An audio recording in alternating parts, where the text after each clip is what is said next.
Alala mo po? Yes. Saan po kayo kakarga, ma'am? Saan po yung kakarga? Ayan ba? Kasha. Kinabahan pa naman ako, kala ko hindi. So, dahil napili natin magtipid, ito ang nangyari tuloy sa atin. Ito ang resulta. So, madalas kasi sa akin itong tinatanong mga paps. So, isa-isahin natin siya. Pero pare-pares kasi sila halos ng tanong. So, explain na lang natin siya in general.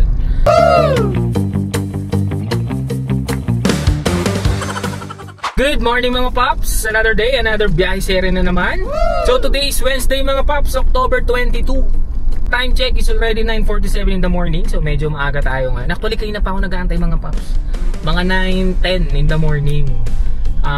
May mga nakukuha tayong booking pero hindi na pupunta sa atin. Kasi kung makikita nyo yan, pakita ko lang. Doon naka-atris na tayo. So isa lang ibig sabihin niya mga paps, puro daw tayo cancel, sabi nila, alam mo. But anyway, hanggat maaari naman mga paps, hindi tayo nagka-cancel ng ano natin, yung dahil ayaw lang natin. Nagka-cancel tayo kasi minsan hindi kasya yung ano yung booking before to ha, before pa kay lalaw yung 300 kg pa ako. At the same time, minsan naman nadodouble booking sila. So alam niyo naman sila, alam mo, TH yan eh. Hindi, joke lang mga paps. Kahit sino yung mag-cancel or anumang reason mo kung bakit na-cancel, sa atin pa rin ang bagsak ng mga paps. Parang tayo pa rin ang mali dyan. Anyway mga paps, nakakuha naman tayo ng ating booking. So 600 kg siya mga paps. So ayan siya. From dito lang sa amin yan, sa may Matalino Street, going to Santa Rosa, Laguna. So wala siyang high demand, naka-regular booking lang siya. And then tinawagan na rin natin si ma'am kung ano yung ipapadeliver. Ang sabi niya is mga frozen daw na chicken, 5 crates. So tinanong ko kung kasya sa Innova, hindi rin alam ni ma'am kung kakasya mga pops. Kaya medyo exciting to, no? So may chance na hindi siya magkasya. Pero sa tansya ko naman mga pops, kung crates lang siya, tas 5 lang naman daw, kasya naman siya. Sa tingin ko lang ha, pero let's see mga pops. So based kay Google Map is ang layo lang sa atin is 450 meters. So 3 minutes doon na daw tayo sa pick up location. So update ko lang kayo mamaya mga pops kapag na-pick up na natin, para makita nyo rin talaga kung ano yung mga kinakarga sa 600. Sige mga pops, balikan ko na lang kayo. Let's go! So dito tayo mga pops, chicken bacolod. Alala mo po? Yes. Saan po kayo kakarga, ma'am? Saan po yung kakarga? Ayan ba? Kasha. Kinabahan pa naman ako, kala ko hindi.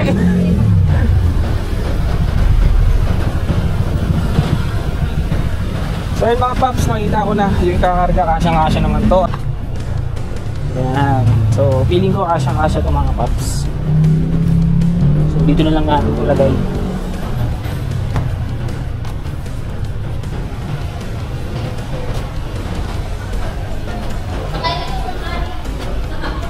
So ayun siya mga paps, bali 5 crates. Yan.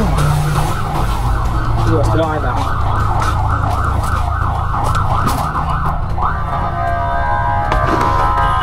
Pwedeng patungan to, sir? Oo. Okay, sige. May chicken bacolod pala dito. May kasabay ba yun, sir? Ha? May kasabay? Hindi, diretso ko na. Hindi rin nga siya kasi Innova lang gamit ko eh.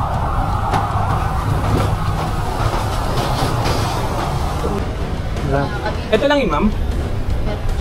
Meron pa ba?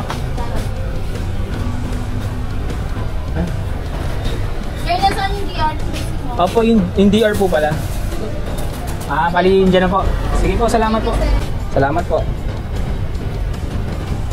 So time check mga paps, it's already 9:53 in the morning. So na-pick up na rin natin yung booking na yan. So as you can see mga paps, swerte tayo sa booking na to. Dahil hindi siya ganun kapuno, no? Kumpara nung nakaraan, punong-puno tayo. So napansin ko sa 600 kg mga paps, mukhang sertihan lang talaga to pagdating sa booking, pagdating sa customer. Sa booking or sa customer, kasi may mga customer talaga na marunong mag-book. Yung tama talaga mga paps. Kasi kung customer na alam niyo na mga paps, baka mamaya i-book lang po sa 300 kg. Kasi sabi nila 300 plus kilos lang daw naman to. Pero binook nila sa 600 kg, di ba mga paps? Pero sa iba to mga paps, malamang sa malamang 300 kg to. Nag-alala pa nga ako kayo ng mga paps kasi iniisip ko baka mamaya hindi to magkasya. Kasi nga nasimulan tayo nung nung una yung last vlog natin na punong-puno tayo ng tela. Kahit sa yung tela, napakabigat nun mga paps. Tapos hindi pa natin naisakay lahat, gawa na hindi nangakasya. So ito namang booking na to napakaswerte natin kasi sa totoo lang meron pang ang space. At isa pa pala mga paps, no, kinausap natin si ma'am kasi to be honest, kasya pa siya ng 300 kg. Maluwag pa mga paps. May space pa ako dito sa bandang gitna ko na pwede pa sanang sabay ng 300 kg. Kaso nung nakausap ko si ma'am, nagsabi na kailangan nila yung item before lunch. So 9:55 na. Sabi ko ma'am, in-explain ko nating maigi mga paps yung regarding sa pag book. Kasi ang sinabi ko, ma'am napansin ko lang po is naka-regular booking po kayo. So kasabayan ko po sana to kasi medyo malayo po yung drop-off location niyo. Yun nga mga paps, nakiusap si ma'am na sana lunch or maximum 1 PM daw sana nandun na. In-explain ulit natin na kapag food po ang pinapa-deliver or urgent po siya, as much as possible po naka-priority booking po siya. So chinek niya yung priority booking, parang nasa 1-2 siya. So pinag-i-skyway niya na nga rin ako mga paps. So naisip ko lang bigla na offeran si ma'am ng win-win situation. Sabihin kahit pa paano may kitain tayo or kahit pa paano maging pabor sa atin, at the same time maging pabor din kay ma'am. So since pinag-i-skyway niya tayo, sabi ko ma'am, ganito na lang po, hindi na po tayo mag-i-skyway pero i-priority booking na lang po ninyo. Tapos idediretso ko na po to, hindi ko na po siya sasabayan pa ng ibang booking. So nag-explain naman si ma'am na hindi kakayanin dun sa priority booking, at the same time may toll fee pa. So ang naisip ko, at nasabi rin ni ma'am na usually ang nagagastos lang talaga nila dyan sa ganitong transaction or sa ganitong booking is around 1-3 lang. So naisip ko na lang mga paps na sabihin kay ma'am na sige ma'am, okay na po sa akin yung 1-3 na all in, kasama na po yung toll. At the same time hindi ko na po ito sasabayan, idediretso na natin ito mismo sa may Santa Rosa, Laguna. So ayun mga paps, nagkasundo naman kami ni ma'am. So kahit onti lang yung dagdag sa atin, for sure onti lang kasi ang nakikita ko 200 plus ang toll fee nito. Hindi ako sure mga paps kasi medyo mahina ako sa mga toll yung pagkabisado ng mga toll. So pa nag-check naman ako sa Google, hindi accurate. Pero let's see na lang mga paps, bali check na lang natin mamaya kung magkano yung kinita natin dun sa 1-3. Kasi ang booking nito is 970 pesos. So 970 pesos yung nito, yung booking niya. So on the way na tayo mga paps sa Santa Rosa, Laguna. Bali ang layo niya lang sa atin is 56 kilometers. So around 1 hour and 15 minutes yung biyahe natin. So mga 11:30 nandoon daw tayo base kay Google Map mga paps. Mga paps, habang on the way tayo dun sa ating drop-off location, since malayo siya, try muna natin sagutin yung mga tanong ng ating mga subscriber. So madalas kasi sa akin itong tinatanong mga paps. So isa-isahin natin siya, pero pare-pares kasi sila halos ng tanong. So explain na lang natin siya in general. Yung tanong ni Sir Sir Reynaldo Guarin. Yan. Good day sir, ask ko lang po ilang kilo pasok ang expander. So ang tanong din nung isa nating papsi, si Sir Glad Christian. Ang tanong niya is, Paps, pwede ba magpapasok ka ng Avanza? Pwede 300 kg lang. Okay, so simulan natin sa mga Paps, sa vehicle type nila Lalamove. Sabihin kung saan pasok talaga yung sasakyan mo. So isa-isay natin mga Paps. Iba-iba kasi ang category or vehicle type ni Lalamove. So meron tayong 200 kg, meron tayong 300 kg na subcompact, meron tayong 600 kg na mga 7-seater SUV, at meron din tayong pick-up na 600 kg, meron pick-up na 800 kg, at meron din tayong FB or yung mga L3 na 1000 kg mga Paps. So hanggang doon lang yung i-explain natin mga Paps. So first mga Paps, kung mapapansin nyo dyan sa 200 kg, ang madalas po ng mga sasakyan dyan na pinapasok is hatchback and sedan. Okay, ibig sabihin, example ng mga sasakyan na yan or brand nila, Toyota Wigo, Toyota Vios, Toyota Corolla. Then sa ibang brand naman yung Kia Picanto, Kia Soul, yan. Tapos yung isa pang sikat na brand, yung Mitsubishi Mirage, yan. Ginagamit yung mga yan pang Lalamove. Then ito naman yung kay 300 kg mga Paps, subcompact na SUV, crossover 300 kg mga Paps. So ito yung pinanggalingan natin. So bago lang kasi to, no? Kasi yung Innova before pasok pa siya sa 300 kg, pero sa ngayon po hindi na. So sa mga bago mag-apply ng Innova hindi na po kayo i-accept dito sa may sa may 300 kg SUV crossover na subcompact mga paps. So ayan yung mga sample niya na na ina-accept nila. So andyan yung Toyota pa rin, syempre yung Toyota Race. Yan, binabanggit ko lang mga paps yung mas kilala natin na modelo ng Toyota or ng sasakyan or ng ibang brand mga paps. So pwede rin dyan yung Isuzu na Highlander mga paps. Then yung Ford Territory, imagine subcompact, Ford Territory ang pwede mong gamitin. Panglalamove mo yung Ford. So meron din diyan yung mga yung mga China brand, yung mga Geely, yan, pwede rin. Then proceed tayo mga paps dito sa ating mismong kategory, yung 600 kg na 7-seater SUV or small vans, 600 kg mga paps. So sa mga nagtatanong katulad ni Paps Glad Christian tsaka ni Paps Reynaldo Guarin. Okay, so ayan po, dito po papasok ang inyong mga vehicle. So ang mga kilalang vehicle dito mga paps is Toyota Avanza, Toyota Innova, Toyota Rush, Toyota Fortuner, Veloz, Land Cruiser, yan. So sa Hyundai naman, yung Stargazer nila pwede, yung Santa Fe rin nila pwede rin yan. Ipasok dito sa Lalamove na 600 kg. Din sa Isuzu Crosswind, yan naman yung kay Idol Kaswabe, yan yung gamit niya sa pagkakaalam ko mga paps ha. Isuzu Crosswind po yung gamit niya. And then andyan din yung brand ng Kia Sorento, Cares, tsaka yung Carnival. And then sa Mitsubishi, eto mga paps, yung isa sa nagtanong natin na subscriber, yung Mitsubishi Expander, mapakross man yan, okay? Or Montero Adventure, yan, dito na po papasok yan sa 600 kg mga paps, okay? So ang next vehicle type natin is yung pick-up na 600 kg. Ito yung mga yung open yung likod mga paps. So ang example na nito na vehicle or klase ng sasakyan is Toyota Hilux, Toyota Tacoma, and Isuzu D-Max mga paps. So yung isa pang vehicle type natin na pick up din siya na 800 kg mga paps. So mga bagay ditong i-book is yung mga rep, yung mga cabinet, yung mga matataas yung height, kasi hindi sila pwede sa sa mga closed van, kahit sa L3 hindi, kasi ang rep hindi pwedeng nakahigayan, di ba? So ito yung mga bagay na pwede mong i-book dito kung ikaw ay customer. Okay, so dyan pa rin yung Toyota Hilux, yung D-Max nandyan pa rin. So dagdag lang dyan yung Estrada, yung Navara, yung Ford Ranger. Yung lastly mga paps, yung ating FB or yung mga L3, yung mga Travis, yan, yung mga Suzuki Carry. Okay, yan yung mga pwede mong ipasok sa 1000 kg. So Photon Tornado, Hyundai H100, L3, yan, Suzuki Carry. So yung Travis, hindi ko alam pala kung papasok dito, no? Ang alam ko, sa pagkakaalam ko kasi 2000 kg pwede yung Travis mga paps. So baka hindi lang to na update, pero let's see mga paps, isama na rin natin yung 2000 kg mga paps.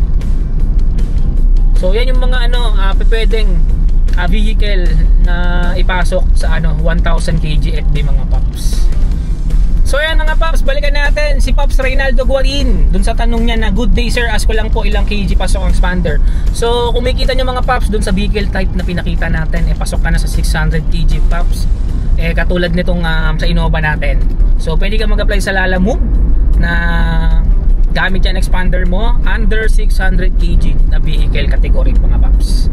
Okay, next naman si Idol Glad Christian. So paps, pwede ba pagpapasok ka ng Avanza, pwede bang 300 kg lang? So kung makikita nyo ulit dun sa ating vehicle category, ang Toyota Avanza pasok na po siya sa sa 600 kg paps. So sa pagkakaalam ko lang ha, kasi may mga nagko-comment sa akin before na hindi na nila maipasok yung kanilang Avanza sa sa 300 kg kasi nga ang qualification mo or qualified ka na sa 600 kg. Okay? Pero try mo pa rin paps, wala namang mawala kung susubukan mo i-apply siya, basta kompleto ka lang sa requirements mo, no? So kung kung mas gusto nyong maklaruhan mga paps, try nyo i-visit yung Lalamove site para mas mabasa nyo, kasi meron na rin doon yung mga yung mga requirements niya. At makikita nyo na rin doon kung ano yung mga kailangan nyo kapag nag-apply kayo kay Lalamove. So ilalagay ko na lang yan sa description na ilalagay ko na lang yung link sa description ng video na to mga paps, para lang mas makita nyo maigi. So shoutout kay Pops Reynaldo Guarin tsaka kay Pops Glad Christian, no? Kung mga aspiring Lalamove driver kayo, good luck po. At sana more bookings to come sa inyo at mag-iingat po kayo palagi. God bless you always. So yun lang mga Pops, focus muna tayo sa pagdadrive dahil medyo malayo pa ang ating babiyahihin dahil based kay Google Map. Around 46 kilometers pa, no? Ang dami ko nang sinabi, 46 kilometers pa rin. Kasi nandito tayo ngayon sa EDSA, sobrang traffic mga Pops. Nakita ko lang sa inyo. So wala namang bago sa sa EDSA. Lagi naman traffic dito, so titiisin na lang natin yan mga Pops. So sige mga Pops, update na lang kayo mamaya kapag nasa drop off location na tayo. Let's go! Grabe yung traffic dito sa may SLEX mga Pops. Ito ang nagagawa ng nagtitipid.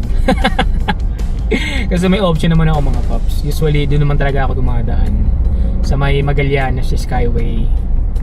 So naisip ko lang kasi na mag-SLEX na lang ako para kahit papaano dagdag kita na natin. Kasi sa pagkakalam ko 45 o 50 pesos lang naman yung difference pag dito ka sa baba ng expressway or nag-Skyway ka. So dahil napili natin magtipid, ito ang nangyari tuloy sa atin. Ito ang resulta. Grabe, plus 25 minutes yung yung traffic jam based kay Google Map. So next time mga Pops, wag kayo magtitipid ng 45 to 50 pesos. Skyway na lang kayo. De, joke lang mga Pops, siyempre nasa inyo pa rin yan. Pero kung ako kasi, dapat pala ginawa ako na lang, nag-Skyway na lang ako. Pero wala, dahil nagtipid tayo, ito tuloy nangyari. So ilan naman mga Pops, share ko lang naman. Yan lang, 5 crates daw. Tapos yung BR, andyan na daw po sa sa plastic.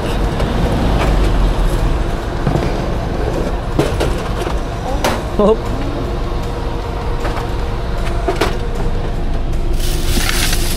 Ato boss, doon talaga kayo kumukuha ng ng product. Layo no? Quezon City pa.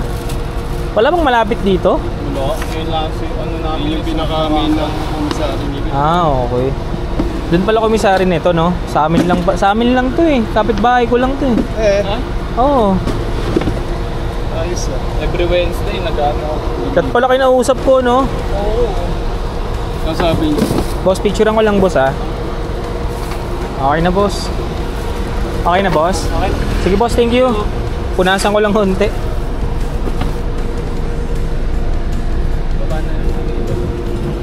Thank you boss So yan, time check mga Pops, it's already 12:11 in the afternoon. So nababa na rin natin yung booking na yan.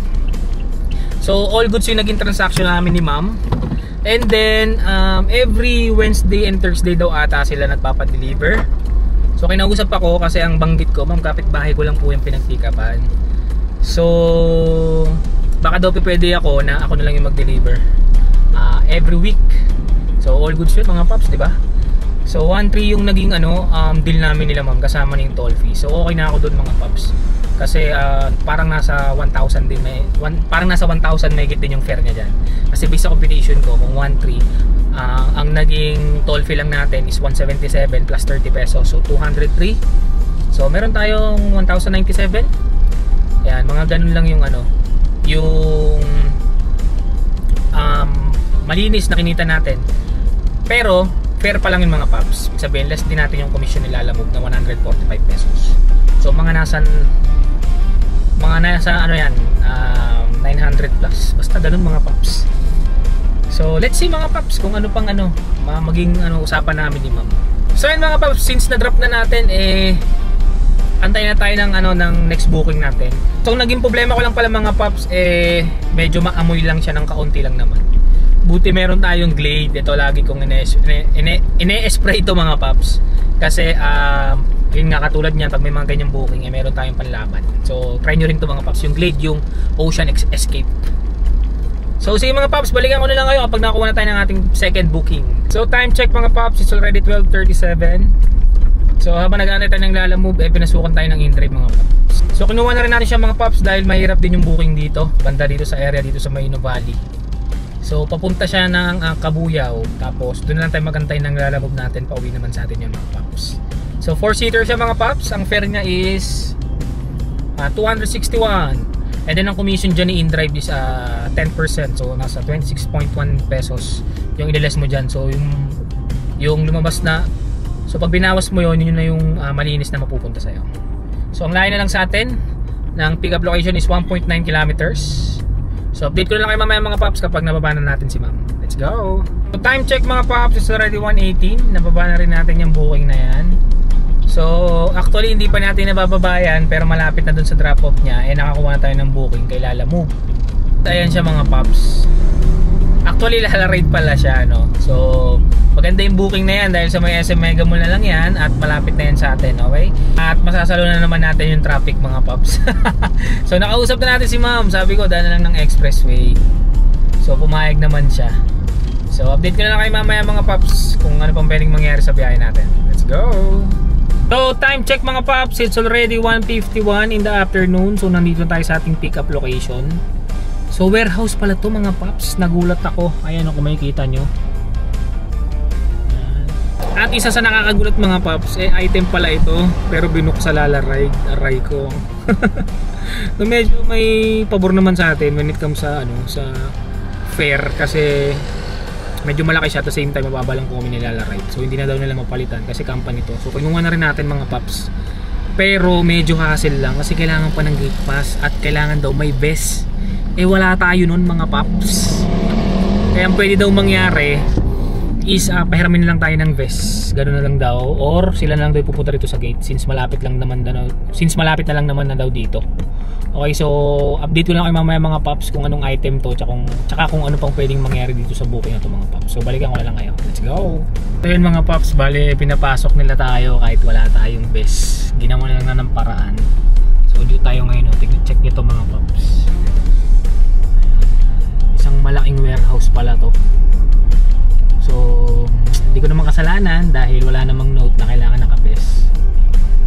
So time check mga paps, it's already 2:37 in the afternoon. So napakatagal natin nagantay mga paps. Pero syempre dahil maunaway naman tayo, hindi na natin siningil sila ma'am ng waiting time. Kasi first time niya daw nag-booking sa sa Lala Move. Actually kasi naka credit na ibig sabihin bayad na to mga paps. Tapos nagulat siya, sabi niya 1.5 daw tong 1.5 daw tong fee niya, ang mahal daw. Pag check ko, nag-load pala siya sa sa GCash ng 1.5, pero ang bill niya lang is 920 po. So yung sukle na iiwan dun sa apps niya. So akala niya 1.5 daw yung bill natin, ay yung bill niya. So tinuruan din natin si ma'am na tamang pag-book kasi na-book niya Lala Ride mga paps. Pero dahil iniiwasan natin yung mga yung mga cancel, proceed na rin natin siya. So di ko na rin naipakita mga paps yung mga item kasi medyo privado yung company na yun. So mamaya naman may kita nyo na lang siya sa sa pagbaba na lang ng item. So ayun nga pala mga paps, linawin ko sa Lala Ride nakapag-book si ma'am pero item lang to. Kaya nagulat din ako kanina kung bakit may mga gate pass pa. Tapos nung nakausap ko nga sabi niya item daw to.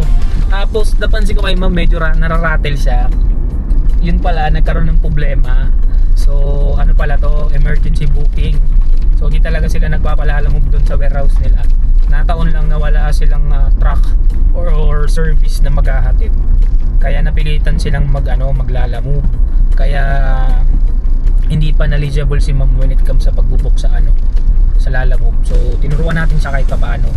Tsaka pa pala mga paps, dami kong tsaka So pa pala, bali yung booking na to kasi since Lala Ride siya, medyo pumabor sa atin kasi mababa lang po kami ni Lala Ride.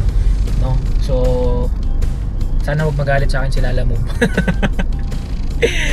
Malapit na rin sa amin to, Mega Mall na rin to kumbaga isang diretso na lang sa EDSA papunta na ng Diliman yan. Tsaka nag-consume na rin tayo ng ilang oras mga paps. Tas papakancel ko lang. Syempre hindi na mga paps, di ba? Bababa na nga yung natin, bababa na nga yung ang ratings natin or yung performance natin. Nasayang pa yung oras natin tsaka kita natin, di ba? Kaya proceed na rin natin siya. So tumawag na rin sa akin yung pagda-drop-offan ko. Bali aantayin niya na lang daw ako doon. So mag-skyway na rin tayo. Bali tatawagan lang natin si ma'am para lang ma-reimburse natin yung toll fee. So yun lang naman mga paps, paalan layo niya sa atin is 46 kilometers. So 1 hour and 9 minutes daw based kay Google Map. Nandun daw tayo sa may drop-off location natin sa may SM Mega Mall B, Building B to mga paps. So update ko na lang kayo kapag nababala natin tong item na to. Let's go! Grabe na traffic pa ako, dyan na lang ako. Ito sir, nabibigay ni ma'am, tsaka yung papel. Ano pala yun sir? Chichirya? Mga chichirya pala. Kala ko kung ano. Pinatagal pa nila ng... Hindi pa isinabay sa akin, di 18 ko ng karga ko. Kanina naiwan. Oo. Kaya pala sabi ni ma'am. Walang yan. Paano sir, okay na? Salamat po Okay. Salamat sir. So yun mga paps, time check 3:59. So na-drop off na rin natin yung booking na yan, no? So grabe yung traffic sa EDSA. Actually hindi buong EDSA. Sa Guadalupe, wala masyadong traffic nung pagdaan ko. Pero pagdating talaga dito sa may Paseo Boulevard, puta grabe, siguro naka 45 minutes ako dyan. Eh hindi pa naman ako sa tunnel, sa ibabaw ako kasi bawal kumanan ng Julia Vargas pag galing kang ilalim. Grabe, ang tagal ko dun sa may sa pagtawid ng Paseo Boulevard. Well anyway, ang malaga mga paps, naihatid na natin siya at nakita rin natin kung ano siya. So nakita nyo naman na yun, mga boxes ng chichirya. At sabi pa nga nung actually yun pala yung delivery boy nila. So naiwan daw yung mga box na yun, hindi na isabay. Kaya parang dagdag expenses patuloy nila yung delivery fee. Saka yung toll fee, malaki rin yung toll fee, 261 eh. So sige mga paps, sa tingin ko ito lang muna yung ating booking. Dahil sa totoo lang mga paps, di pa pala ako kumakain ng kanin ngayon. Nag toasted siopaw lang ako kayo ng umaga. Medyo kumakalam na yung tiyan natin. So update ko na lang kayo mamaya mga paps. Diretso computation na tayo kung magkano kinita natin ngayong araw. So yun mga paps, touchdown na tayo. Time check natin mga paps is already 5:13. Pero kayo na pa sana tayo kahit mga 4:20 sana nakarating. Pero kasi nagsundo pa tayo tsaka bumili pa tayo ng pagkain natin para dito sa bahay. Kaya ganitong oras na rin tayo nakauwi. Sige, pero let's say 5 PM na lang rin tayo natapos mga paps. Tapos since 9:53 natin nakuha yung first booking natin, gawin lang natin 10 to 5. So 7 hours yung ating duty ngayong araw. So meron lang tayong tatlong booking mga paps. Dalawa sa Lalamove. Ay sorry, 4 na booking pala. Bale dalawa sa InDrive, dalawa lang rin sa Lalamove mga paps. Pero mga solid yan. So sige mga paps, mabilis ang computation lang. No, napakasimple naman compute ng ating gross income. Pagsamahin lang natin kinita natin sa Lalamove, the same time sa InDrive. At kung meron pang mga tips, tracks at kung ano pang pwede natin idagdag dito, isama nyo na mga paps. So ang ating kinita para ngayong araw ay 2,260 pesos mga paps. So all goods in the hoods na rin. Sa 7 hours nating pagbiyahe hindi na rin madali kunin to mga paps. So explain ko lang kung ano ba to mga to. So yung 1,730 dyan mga paps, ayan yung mga paps, yan yung kinita natin sa Lalamove. Then yung 403 naman dyan mga paps, yan naman yung sa InDrive natin, sa dalawang booking na nakuha natin mga paps. And then yung 127 mga paps, yan po yung sa first booking natin, na parang priority na rin, pero hindi talaga siya priority. Ang gulo no. So pina-priority lang natin yung first booking natin kasi urgent daw siya, at the same time raw food yung ating dala.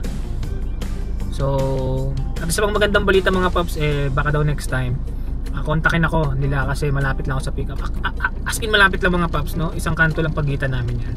Okay, so kumpitin na rin natin yung ating neto or take home money mga paps. So napakasimple lang rin kumpitin ng neto natin. Ibawas lang natin lahat ng expenses natin, food, diesel, toll fee kung kung nagpaluwal ka, at kung ano pang binibili mo sa kalsada mga paps, no? So tayo naman hindi tayo kumain kaya wala siya sa expenses natin. So ating net or take home money para ngayong araw mga paps is 1,260 pesos. Alright mga paps, all goods in the hoods na rin talaga yan. So explain ko lang kung ano-ano ba itong mga to. So yung 700 pesos, yan po yung estimate ko na nagastos natin na diesel. Dahil naka 100 plus, basta 100 plus yung kilometro natin. Pero halos wala tayong traffic na napuntahan. Pero lang dito sa may SLEX, pero halos saglit lang rin naman yun. So ang tansya ko nga dyan mga paps 500 plus lang or 600 plus, pero ginawa lang natin 700. So yung 300 pesos mga paps, syempre yan naman po yung ating car maintenance. Napaka-importante po niyan, kaya sa lahat po ng subscriber natin na driver din ni Lalamove or TNVS driver, napaka-importante po magtabi tayo ng pang car maintenance para if ever na may kailanganin tayo sa sakyan natin, meron tayong paghuhugutan, hindi na tayo mahirapang maghanap pa. I think this is it, pansit na naman mga paps ang ating for today's video. No, napakasimple lang palagi ng vlog natin, parang mga 3-4 na lang tayo palagi. booking. Pero for now, ang assessment ko kay 600 kg wala pa talaga mga paps, kasi ilang araw pa lang naman tayo nagbabiyahe. Tapos may mga lalaride pa tayo. So gusto ko ma-experience yung full time lang siya na 600 kg. Pero magandang practice rin kasi talaga yung meron kang other option para hindi naman matalo yung araw mo mga paps. So yun lang mga paps, no? So shoutout pala sa lahat na nagpapa-shoutout dyan. Hindi ko na kayo isa-isahin. Mahal na mahal kayo ni Papi Makoy ninyo. Mag-iingat kayo palagi and God bless you all. Kaya ikaw, kung nanonood ka ngayon dahil naghahanap ka ng video regarding sa pagiging Lalamove driver or TNVS driver, nasa tamang video ka paps. Kaya naman huwag nyo rin kalimutang mag-like at subscribe para naman magtuloy-tuloy ang paggawa at upload natin ng mga videos. So sa muli na lang natin pagkikita mga paps. Beep beep sa inyo. Paalam!